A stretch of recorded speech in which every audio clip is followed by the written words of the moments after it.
আসেন, আমি আপনাদেরকে বলতে চাই, এটা কিন্তু এই নির্বাচনকে কেন্দ্র করে আমাদের মধ্যে যে ঐক্য করে উঠেছে, এই ঐক্যের ফসল কিন্তু আমরা ঘরে তুলেছি আজকে। আমি বলতে চাই এই ঐক্যকে ধরে রাখতে হবে। দায়িত্ব পালনকালে আমি আপনাদের সহযোগিতা চাই। আমি কাজের লোক, আমি কাজ করতে পারবো, এই বিশ্বাস আমার আছে। যতক্ষণ পর্যন্ত দরকার পড়ে, যতবার দরকার পড়ে ততবার আমি মন্ত্রী দপ্তরে ধর্ণা দিব, আমি সেখানে দিব, প্রধানমন্ত্রী দপ্তরে আমি ধর্ণা দিব।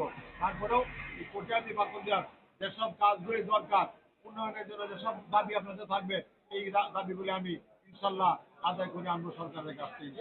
ইনশাআল্লাহ আমরা সবাইকে ধন্যবাদ জানাই যে এই কটিয়াদি পাকুন্দিয়াকে কিন্তু লাস্টে টার্গেট করে ফেলেছে।